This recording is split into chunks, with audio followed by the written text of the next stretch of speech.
छत्तीसगढ़ में शिक्षा को लेकर सरकार ने दावे तो बहुत किए हैं कि हर व्यक्ति को शिक्षा मिलेगी, उच्च शिक्षा मिलेगी और अच्छी शिक्षा मिलेगी, लेकिन दावे और धरातल में काफ़ी अंतर नज़र आ रहा है।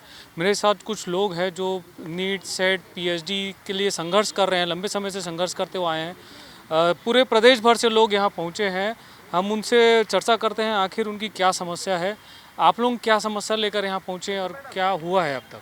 जी सर, हम लोग सभी नेट सेट पीएचडी अभ्यर्थी हैं और जो कि शिक्षा क्षेत्र में ना उच्च शिक्षित वर्ग होते हैं, तो हम एक उच्च शिक्षा वर्ग से बिलोंग करते हैं और पिछले 7 सालों से हम वैकेंसी का इंतज़ार कर रहे हैं। हमने कांग्रेस सरकार से भी गुहार लगाई थी कि क्योंकि उन्होंने आते साथ मतलब भर्ती की थी, फिर उसके बाद पूरा 4 साल तक वो लोग भी सोए रहे हैं। हम लगातार उनसे जाके मिलते थे कि भाई भर्ती कराई करके, और जैसे ही अब भाजपा सरकार आई है तो तभी हमने उनसे गुहार लगाई, क्योंकि अभी के वर्तमान स्थिति में जितने भी महाविद्यालय हैं जो छत्तीसगढ़ शासन के अंतर्गत आती हैं उसमें 50% से अधिक जो पद है वो रिक्त हैं और केवल गेस्ट के द्वारा उनको पढ़ाया जा रहा है। ठीक है, तो इसमें उनकी जो गुणवत्ता है हमारे कॉलेज में उसमें बहुत कमी आ रही है, क्योंकि एनआईआरएफ जो है उसकी रैंकिंग में टॉप 100 में छत्तीसगढ़ की एक भी महाविद्यालय नहीं है। तो वो जो गेस्ट फैकल्टी को उन लोग 0 मानते हैं, उसमें उनको कोई भी नंबर नहीं मिलता है। तो पिछले 4-5 साल का अगर हम रिकॉर्ड देखेंगे तो एनआरआईएफ में टॉप 100 में हमारे छत्तीसगढ़ के एक भी कॉलेज नहीं है। तो ये हमारी बहुत बड़ी विडंबना है। इसका मतलब है कि हमारे छत्तीसगढ़ में अच्छा एजुकेशन बिल्कुल नहीं है, क्वालिटी एजुकेशन की बहुत कमी है। जो पढ़ाया जा रहा है वो केवल काम चलाओ पढ़ाई हो रही है, खाना पूर्ति हो रही है। ठीक है, तो अगर क्योंकि हम छत्तीसगढ़ वासी हैं, सब टैक्स पेयर के पैसे से आपका जो महाविद्यालय चलता है ना, और ये दुर्दशा करके रखी हुई है कि उसमें क्वालिटी टीचर्स को भर्ती नहीं कर पा रहे हैं। और 2169 पदों का भर्ती की घोषणा किया गया था वित्त मंत्री के द्वारा, शिक्षा मंत्री के द्वारा, जब बृजमोहन अग्रवाल जी थे। और जैसे ही वो चेंज हो गए, अब वो 700 में कन्वर्ट हो चुका है। और साथ साथ अभी वो लोग क्या बोले कि हम वित्तीय स्वीकृति दे चुके हैं, और वित्तीय स्वीकृति दिए उनको 8 महीने हो चुके हैं। तो ये पहला ऐसा राज्य है जहाँ पे वित्तीय स्वीकृति के बाद 8 महीने के बाद नोटिफिकेशन जारी नहीं हुआ है, और बार बार पोस्टर में लोग बोलते हैं कि हम भर्ती प्रक्रिया जारी कर रहे हैं। भाई नोटिफिकेशन निकालो तब तो भर्ती प्रक्रिया शुरू होगी। तो लगभग अभी पूरे छत्तीसगढ़ में कितने लोग होंगे, कितने लोग इसके साथ पीड़ित होंगे जो इस संघर्ष में आप लोगों के साथ शामिल है? जी सर, इसमें ना 50,000 से प्लस लोग हैं, क्योंकि हर साल में 2 बार नेट की परीक्षा होती है और सेट भी आयोजित हो चुका है, और पीएचडी भी सब अलग अलग जगह से करते रहते हैं। तो इसमें 50,000 से प्लस जो है वो नेट सेट पीएचडी क्वालिफाइड हैं और उच्च शिक्षित वर्ग हैं जो इस परीक्षा का इंतजार कर रहे हैं, जिससे वो अपना भविष्य बनाना चाहते हैं और छत्तीसगढ़ में एक अच्छा एजुकेशन सिस्टम वो देना चाहते हैं। मैं ये जानना चाहता हूँ, आपने तो छत्तीसगढ़ की बात की, अन्य राज्यों में क्या है, अन्य राज्यों की क्या स्थिति है? अन्य राज्यों में जैसे हमारे पड़ोसी राज्य हैं, हमारे मदर राज्य कहा जाए मध्य प्रदेश, अभी पिछले 2 सालों में वहाँ 3 बार भर्ती हो चुकी है। और हमारा जो छत्तीसगढ़ सरकार है वो 7 सालों में एक बार भी भर्ती नहीं कर पा रही है। 19 के बाद से अभी तक एक भी भर्ती नहीं की हैं। तो हम अन्य राज्यों की तुलना में छत्तीसगढ़ को उच्च शिक्षा के क्षेत्र में थोड़ा वंचित महसूस करते हैं। और जो है हम ये चाहते हैं कि हमारे छत्तीसगढ़ सरकार भी सुदृढ़ हो जाए कि उच्च शिक्षा के क्षेत्र में छत्तीसगढ़ को आगे बढ़ाए। इसीलिए हम लोग आज प्रेस कॉन्फ्रेंस किए, माननीय उच्च शिक्षा मंत्री महोदय से मुलाकात किए हैं, और आज हमको फिर से आश्वासन मिला। और हमारा स्पष्ट प्रश्न है कि 700 पदों पर अगर वित्तीय स्वीकृति मिली है तो नोटिफिकेशन में इतना देरी क्यों? अगर फाइल को कछुए के पीठ के ऊपर भी रख दिया जाए तो 8 महीने में जो है वो ऑफिस से पीएससी ऑफिस पहुंच जाएगा, नोटिफिकेशन जारी हो जाएगा। लेकिन 8 महीने में फाइल अभी तक नोटिफिकेशन नहीं जारी हो पाया, तो सरकार की क्या मंशा ही नहीं है? तो अपनी जवाबदेहिता तय करे। हम यही प्रश्न करने आए हैं सरकार से कि आप स्पष्ट कीजिए कि आप भर्ती करना चाहते हैं कि नहीं, युवाओं को रोजगार देना चाहते हैं कि नहीं, वो उच्च शिक्षा क्षेत्र क्यों वंचित है, इसका आप जवाब दीजिए। यही जवाब हम आपसे पूछने आए हैं आज। मैं ये जानना चाहता हूँ, नोटिफिकेशन कितनी बार निकला है? मतलब छत्तीसगढ़ को तो बने अभी 26 साल हो गए हैं। मध्य प्रदेश में और यहाँ की तुलना में कितनी बार नोटिफिकेशन निकला? जब से 2000 में छत्तीसगढ़ राज्य बना है तब तक ये विडंबना है कि सिर्फ 3 बार ही असिस्टेंट प्रोफेसर की भर्ती हो पाई है, और अभी लगभग 26 साल हो चुके हैं छत्तीसगढ़ राज्य को बने हुए, तो सिर्फ 3 बार ही हुई है। बाकी अन्य राज्यों में तो 2 साल में 3 बार भर्ती हो जा रही है, हर साल भर्ती हो जा रही है। तो ये देखिए, विडंबना ये है कि छत्तीसगढ़ जो बने हुए हैं उसको 26 साल हो गए। 26 साल में सिर्फ केवल 3 बार, यहीं जो पड़ोसी मध्य प्रदेश की बात कर रहे हैं तो उनका कहना है कि 2 साल में कभी 3 बार, कभी 4 बार ऐसे भर्ती निकलती है। और भी लोग हैं, भाई से हम बात करते हैं। बाकी स्टेटों में आप सर ने तो बता दिया, आप लोगों का और क्या क्या परेशानी, आप लोग अभी क्या कर रहे हो? जी सर, जैसे कि सर ने बताया हम लोग की भी वही परेशानी है, हम एक ही संघ से हैं। और जैसे कि बाकी साथियों ने बताया कि जो सहायक प्राध्यापक है उसकी भर्ती इतने 7 सालों से लटकी हुई है और छत्तीसगढ़ में अभी तक केवल 3 ही बार छत्तीसगढ़ राज्य बनने के बाद में भर्तियां हुई है। तो इसे आप अंदाज़ा लगा सकते हैं कि जो छत्तीसगढ़ राज्य की उच्च शिक्षा व्यवस्था है वो कहाँ जा चुकी होगी।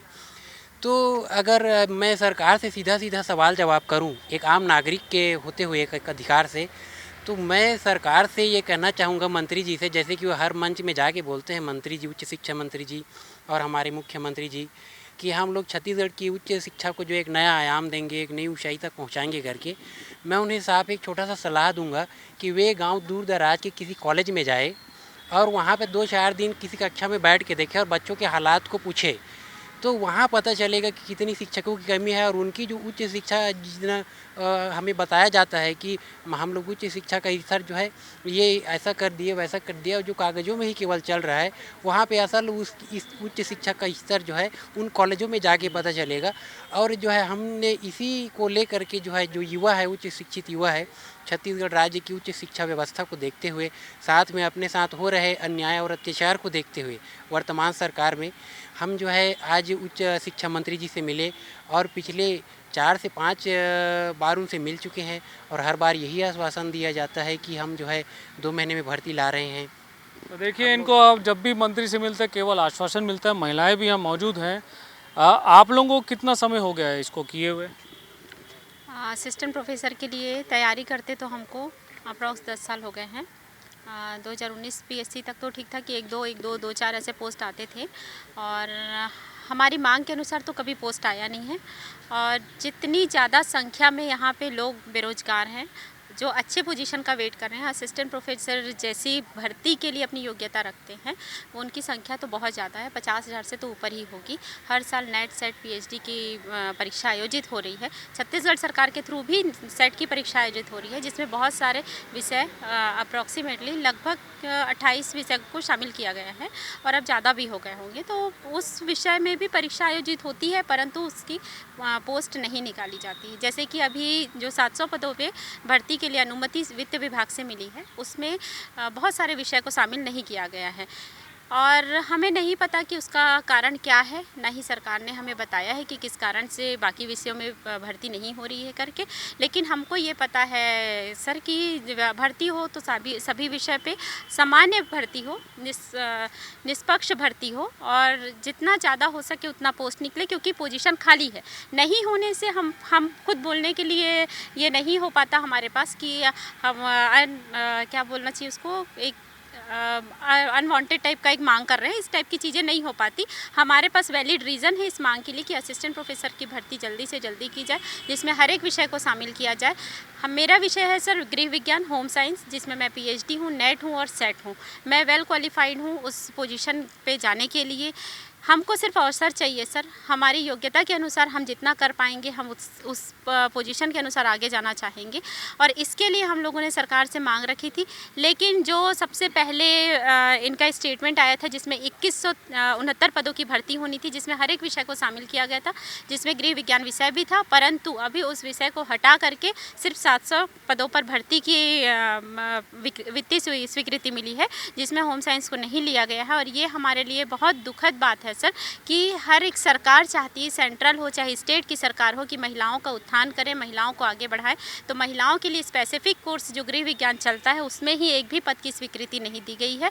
साथ में एक चीज़ और बताना चाहूँगी, हमारी छत्तीसगढ़ सरकार स्किल डेवलपमेंट के कोर्सेज चलाती हैं, बहुत अच्छी बात है, हम स्किल्ड हो रहे हैं, हमारे लिए रोजगार के अवसर खुलेंगे इससे। लेकिन उसमें सर गृह विज्ञान विषय में जो विषयों की पढ़ाई कराई जाती है उसी से संबंधित पढ़ाई स्किल डेवलपमेंट के एक कोर्स में कराया जाता है, जिसमें food processing, textile, apparel making ये सब आता है और ये ऑलरेडी हम लोग पढ़ते हैं।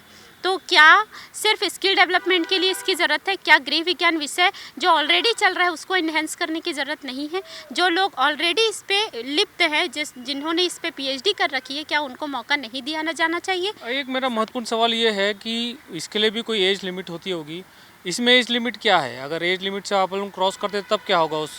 तब सर घर पे बैठना एक ऑप्शन रहेगा, क्योंकि एज लिमिट तो बहुत सारे लोगों ने क्रॉस कर रखी है। आप 700 पद की अनुमति आपने 6-8 महीने पहले दी थी, उस 8 महीने पहले जैसे ही आपने अनुमति दी तुरंत भर्ती प्रोसेस स्टार्ट होता। 2 महीने के अंदर यदि वैकेंसी आ जाती तो आज ये दावे के साथ कह सकते हैं हम कि बहुत सारे जो लोग अपने एज क्राइटेरिया को पार कर चुके हैं वो उस वैकेंसी में उस वैकेंसी के लिए जो बैठे हुए हैं वो वहाँ पे भर्ती के लिए अपना आवेदन भर चुके होते और आज उनको एक अवसर मिलता अपनी योग्यता को जांचने का।